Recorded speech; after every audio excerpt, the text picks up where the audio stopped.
we told you all about the conversation we want to have about the new curricula that is expected to be introduced by the Ghana Education Service from September. It's when we have the new academic year for at least what used to be called the basic schools or the basic structure of our education.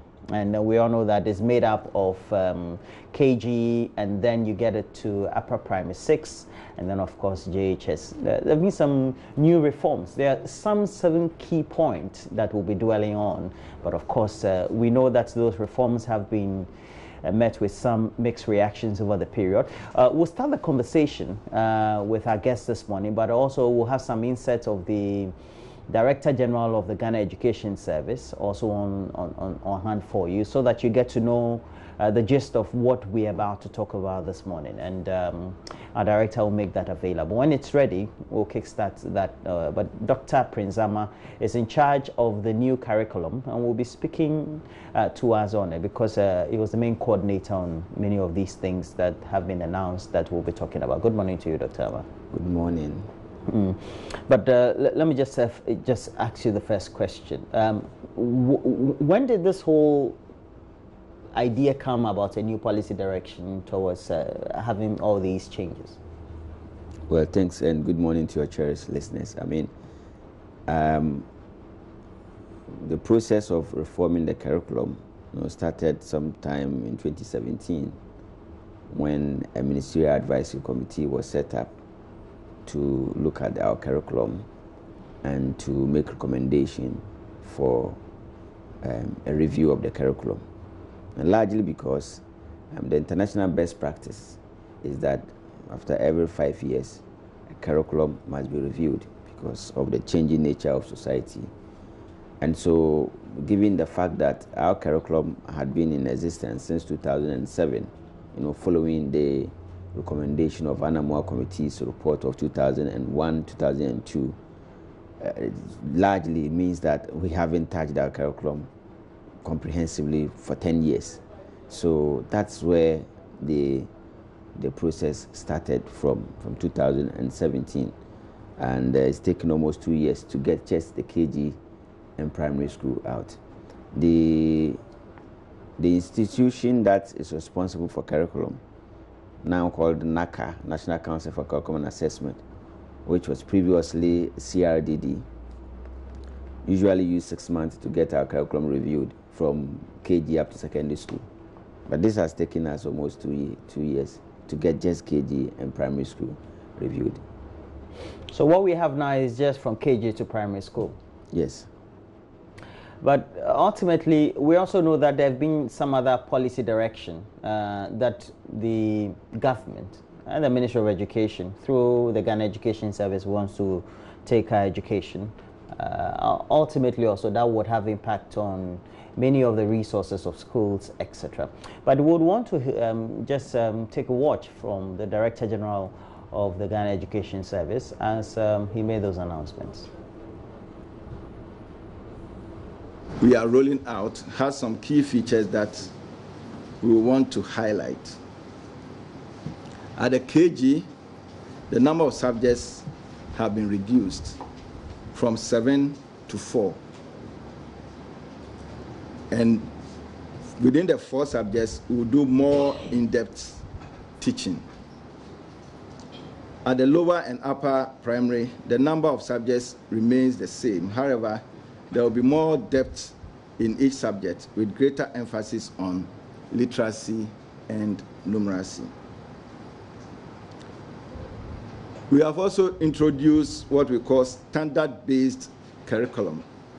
This means that at every stage in school, a student or a pupil is expected to demonstrate an understanding and mastery of knowledge and skills that they are expected to learn as they progress through education. Now, emphasis is placed on instruction and various forms of assessment.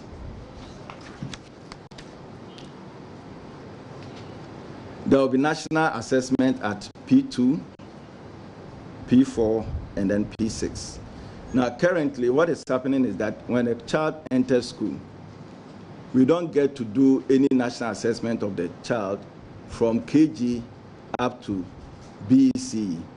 The only assessment that we get nationally to see whether the children are doing well or not is at the BEC.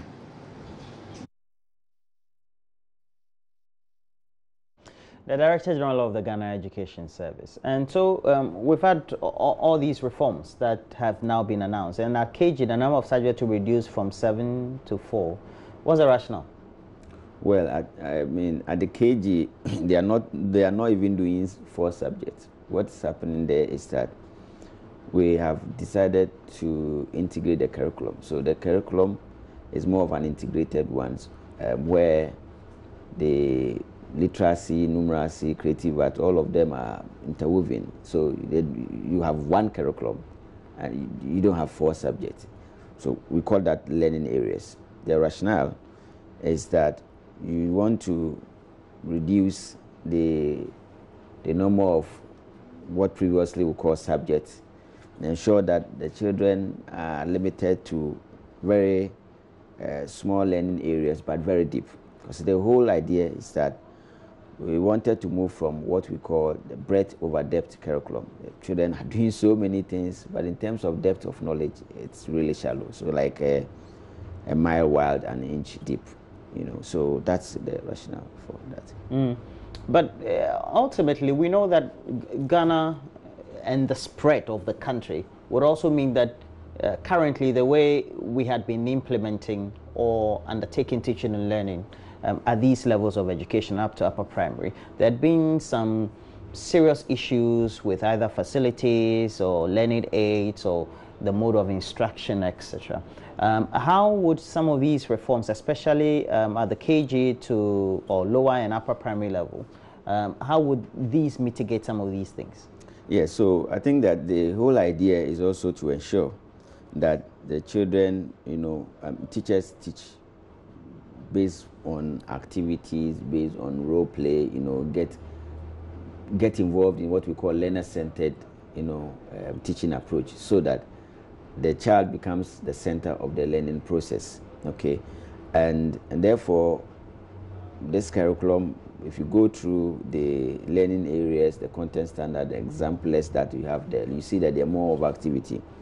What then requires is the teachers who are going to teach would have to be oriented, you know, and trained to be able to deliver the curriculum. And then to be trained, you would also want to see that they have some continuous professional development opportunities at the school level, so that it will not be the usual 3 days, 4 days, you know, training that are given to teachers, but they can continuously improve. So that has been adequately taken care of. The whole idea is that the kind of curriculum that is available drives the pedagogy or the teaching approaches, and even the form of assessment. Now, you have a curriculum that is process-oriented. The previous one is product-oriented. At the end of the day, what answers people are producing is much more interest, is of much interest than what processes children are going through. And this curriculum rather looks at what processes even more than, you know, product. So we're trying to cure that, you know, that problem that we have always been writing about, especially for academics. If anybody in education doing any research, it would always, the issue of our children are not doing well comes up. The issue of the way teaching and learning takes place comes up. You know, the issue of instructional resources, all of these come up. But we have attempted to address that by also encouraging the use of local, you know, context-specific materials around the specific environment. Which will be what? Well, I mean, so in terms of use, the instructional resources that the teachers will use to teach, some of them you require that you innovate, you know, and get materials around where you live. And it doesn't happen now? Well, I think that the system that we have in terms of the current curriculum, you know, it doesn't promote that more. Okay. Is that what you call the standard-based curriculum?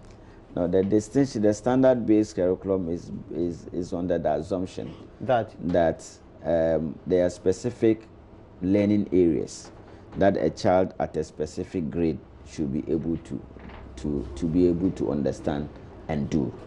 So at the end of that specific year, we find out whether that particular child is able to meet that standard.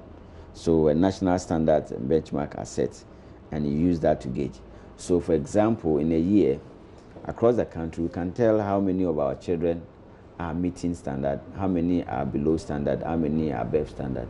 And that can inform intervention right from national level up to the school level. The teacher himself, if the standard is that at primary 1, a child should be able to count from 1 to 20, forward in 2s and backwards in 2s. And at the end of primary 1, that child is not able to do that. The understanding then is that the child has not met the standard, and the teacher can then use that to remediate. How will the teacher be in a position to know that the standards are at variance and not in conformity? Well, the standards are made available to the teachers. If you open, you will see that the curriculum has been organized around what we call content standards. So the teacher knows what the child should be able to demonstrate at the end of a particular year. And so if the child is not meeting, and it's the assessment that the teacher undertakes that provides the basis for the teacher to know. If you call a child and say, at the end of primary 1, and say, can you count 1 to 2 or 1 to 20, skip count in 2s. So he starts 2, 4, 6, 8, and he gets stuck. All of you can tell that the child cannot do that, which is what.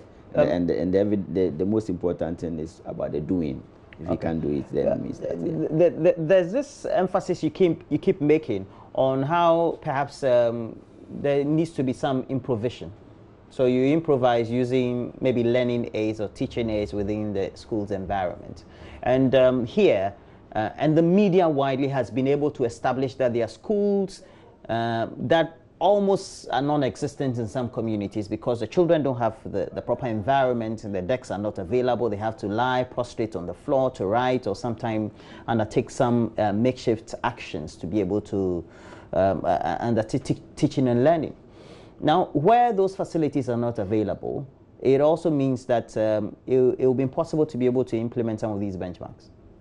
Well, I think that in terms of reform, that's why it's an education system. So you must address them holistically. So once you have this infrastructure issues and instructional resources, issues are all being addressed. And I'll give you an example. I know of what we call a project called Basic Science, Technology and Engineering and Mathematics, BSTEM. That's going to take place across the country, and we have over 38,000 schools across the country are going to get some equipment. So you see that in terms of, say, the science curriculum, it fits into that particular program. So there are interventions that will be ongoing that will complement what the curriculum expects. What the underpinning philosophy of this curriculum is provision of equal quality education for all. And we're saying that every child has That's the objective. That's the objective. So, but it's not going to happen. So that's the objective. And so we expect that what is required for the curriculum to be delivered are provided. So that's the expectation. And since you're the team lead for the committee, it's a committee. No, I am not the team lead of the committee, but this was made up of over more than 100, people. Very well. And before you undertake whatever that is new, you would have made a proper evaluation of the existing. What were some of the key challenges you noted and you use as benchmarks to make improvement in the new? Now we know that largely our curriculum is, drives true and poor. We know that we say our people are only prepared to write examination. After examination, that's it. We know that the curriculum that we use, people had previously complained that it's overloaded. Assessments that have been conducted at the basic school level clearly demonstrate that our young people have very limited literacy and numeracy levels of proficiency. International assessment clearly shows that our children are not doing well in maths and science. So the emphasis is on developing literacy and numeracy skills, as well as creativity within the school system, and ensure that our children develop the essential skills that they will need to fit in society. The foundation of learning is usually the literacy. If children can really read, mathematics, is embedded, has its own syntax and language, but it's embedded in the kind of the language that the children use. So these are the areas that have been looked at. And also the fact that in the 21st century, there are specific skills that we're looking for. We want people who are problem solvers. We want people who are critical thinkers. We want people who are effective communicators, who can collaborate and work cooperatively. So for example, if you open any of the curriculum, if you open any of the MC, you see here, what do you see here? We have integrated all these essential skills, 21st century skills that we're looking for, right from KG up to primary school, and to ensure that we are preparing our children adequately to meet the exigencies of the 21st. All the big people who went to sit down in the committee, including you, did you think about the fact that the learning environment is not conducive? Children don't have the structures. Sometimes parents have to labor before their children go to school, and so psychologically, the children themselves are not psyched to be in a learning environment, and the other related factors. Well, I think that these are different issues altogether in terms of the development of a curriculum. What you do is to find out in the next 10, 20 years, where do you want the country to go, and what kind of people do you need in the next 10, 20 years. So whilst doing that, you certainly would have to look at, once you look at those areas, then you can then fashion a curriculum that meets that. In terms of the learning preparedness of children to be in school, that is a responsibility from parents, from our community, and from several stakeholders to ensure that a child is prepared. And you members of the committee or esteemed thinkers of education who are experienced educationists, etc., you're not worried that you are going to put together a white paper or a blueprint that could not be adequately implemented after a period of implementation and assessment? No, I don't think that this cannot be implemented. I don't think so at all. The question you ask, you are saying you think this can be fully implemented, no, and you can achieve the results or the rationale for which you are doing this? This curriculum responds to the 21st century needs. It's far better than the objectivist model that we have been using for a very long time. This curriculum responds to the present needs. There has been needs assessment of what's happening on the ground. The people who develop the curriculum include classroom teachers, who themselves understand. Yes, who understand the context of teaching and learning in the classroom, and the language have been developed in such a way that it's quite easier for the teacher to understand. Dr. Ama, I'm seeing computer curriculum for primary schools, basic 4 to 6. The intention is that if they are learning or trying to outline this, deploy this, the content you have here in the classroom or the learning experience, it will be done appropriately with the right sort of tools. Does the committee think that we're going to have computers in classrooms that practically could be used to learn some of these things, demonstrate how to use web pages? Where in Ghana have you seen, apart from private schools, in rural communities or elsewhere, computers being used to do demonstration? See, what you are doing is that you are developing a curriculum that spans a period. And I did indicate that once you develop, there are other interventions that go together to form the whole reform process. So the understanding is that facilities are going to be provided.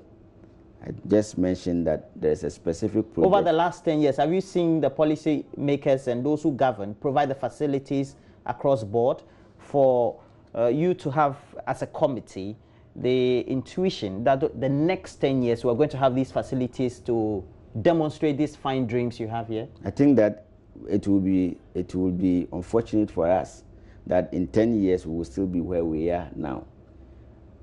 The materials and resources that are required to deliver the curriculum will have to be provided. If this is the direction that we want to go, the government is interested in ensuring that we provide high quality education for all children, and we have provided the learning areas and the expectations that the children have to undergo. Then the resources that has to come must be provided. And that's why I said that it's a complete reform. So that will require that other activities need to be done to be able to achieve the expectations of the curriculum. And if I hear you very well, you said that the basis is to make sure that science, maths, technology, and then demonstration becomes the bane of teaching and learning or instruction, right? Yeah, exactly. Okay. And for the computing curriculum, I'm having for ages or basic 4 to 6, demonstrate how to use Microsoft Excel in Ghana public school. Where do you hope that in the next 10 years we're going to have children in Timpani or let's say in Kwanta being taught with a computer and being taught how to demonstrate how to use Microsoft Excel? So you assume, so the thinking then it's is not an assumption, there's precedent. It doesn't happen. The thinking is that we must be at where we are now, and we must not think that we must not prepare ourselves and prepare our young people into the 21st century. That's the thinking. It's not possible. We can't get the resources. So they should not even study computing at all. Maybe 20 years, 30 years, when we get them there. We're already studying computing, aren't you saying? Yes, that's the point I wanted to make. I'm saying that you develop a policy framework that guides the instructional activities in the schools. And then the policy makers, the policy implementers will make sure that they get the adequate resources that will ensure that the curriculum is delivered. So it's important that you plan and think about the requirement, the skills, the values, the attitude that we need in the 21st century, the attitude that we need for the young people to be able to function well, to catch up with the 21st century and global and technology and information period. And so you have planned. And then you have other institutions that have to provide. I gave you an example. I'm saying that all the 38,000 public schools in Ghana are soon going to receive science equipment. Who told you that? I'm telling you that. Do you understand? So this is a project, that has been designed, to meet this policy imperative that we have. Okay. As you are designing this, you are not saying that you did that in parallel or not taking into consideration whether those who will be managing this deployment or implementation of this would deploy the resources needed for it. You are not saying that you did it in isolation. You are thinking that they will do it. Exactly. I mean, once you develop a curriculum, the curriculum is delivered with resources. It has to come with instructional resources. It has to come with textbooks. It has to come with resources for teachers, a resource pack, all of them being prepared. So the policy implementers would have to look at the resources that are required to deliver the curriculum and then provide them. Okay. By your experience, are you familiar with the way private schools are run? Yes. Why do they do well than public schools? At what level? All the levels. That's not true. At the basic school, the distinction is different. At the secondary school, the public school do better than the private school. Okay. So at the senior high school level? Exactly. The public schools do. So why are people rushing to Infanticum and the rest? It's a fact. Okay. So at the basic level, from this target population for this, why is it that they do well than the public schools? The factors that account for children learning outcome are complex. Okay. The curriculum no, I haven't finished. Okay. The curriculum they use, is it different? No. It's the same curriculum. It's the same curriculum. Okay. Do you think it is possible for somebody who is in a private school at the basic level, or the new distinctions you've given to the current structures now, to illustrate the use of data and identify their sources, or demonstrate the use of the desktop background as well as working with folders in a private school currently? Currently. Is it possible for a student or a pupil in a private school to know how to demonstrate the use of the desktop background as well as working with folders? It is possible for a student in a public school and a private school to do this. Currently, with the current curriculum we have? I haven't examined the current curriculum as far as computing is concerned, because I wasn't involved in the But I'm asking you that currently, do you think the pupils in private schools can do this? You say it is possible. Yes, if I'm coming, I am not privy to the ICT curriculum for the current one and then this one, because I work largely on the mathematics curriculum.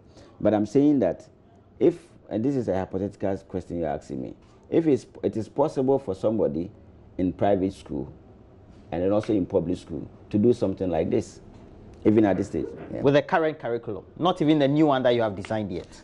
That's what I'm saying. This is the new one, right? This is the new one. And already the one that is in existence, it is possible for somebody who is using that same curriculum in the private school or even in the good public school to be able to demonstrate the use of the desktop background as well as working with folders.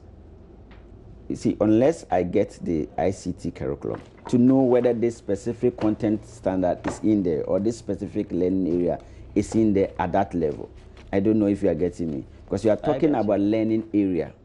You are talking about learning area. So where you have opened, if it's primary school 6 or primary school 4, you need to know from the previous curriculum whether or not this specific learning area is in there, or what we call the scope or sequence of it. Okay, I have to end the conversation. Unfortunately, I don't have the time. But why is it that the private schools do well currently at the basic level, or the demographics that you have designed this for, without any new curriculum but the current, and the public schools are not doing well?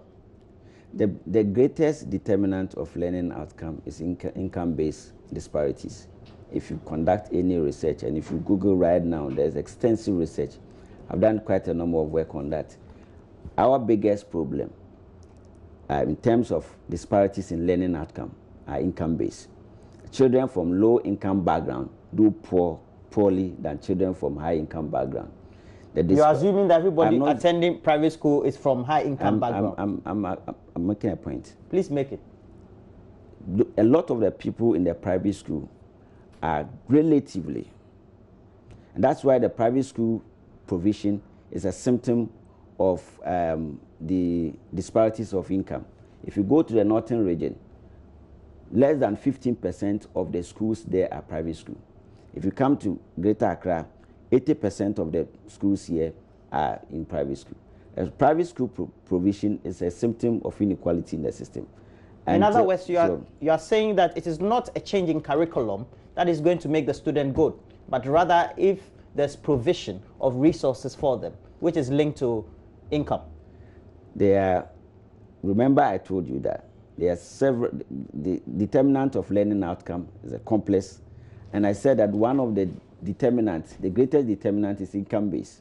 Okay, so beyond the curriculum alone cannot drive learning outcome. So we didn't need to change the curriculum then? No, you need it. It is part. I'm saying that curriculum alone is not adequate in explaining improved learning outcome. You even need teacher accountability. If you have a curriculum and teachers are not teaching, using the time adequately, you're going to miss out. because there's little opportunity to learn. So you don't need new curriculum. That's all you're saying. That if there's proper supervision, if there's all that. I think you're not getting me. I'm trying to break this concept as simple as possible. I'm saying that if you have the curriculum and you have lack of accountability, it's not going to work. So you can have the curriculum. If you have changed the curriculum, you need to address issues of, for example, accountability, time on task, opportunity to learn. I hope you're getting me. And then also the children preparedness to come to school. For example, you have school feeding program. These are all interventions to drive learning outcomes. So there's a complexity of With all issues due that respect, drive I think that we've just contradicted ourselves because the things will not be provided and all that. But Dr. Prince Amma, I've enjoyed the conversation, but I wish that we can bring you to the studio so we can have some better conversations on many of these related issues. Dr. Prince Amma has been helping us do some education on the new curricula and the pointers that have been announced by the Ministry of Education through the Ghana Education Service. I've enjoyed the conversation, sir. Thank you very much. But we have to move on. Look, we have to take a look at many other related issues, but there's a question. Does love fade in a marriage?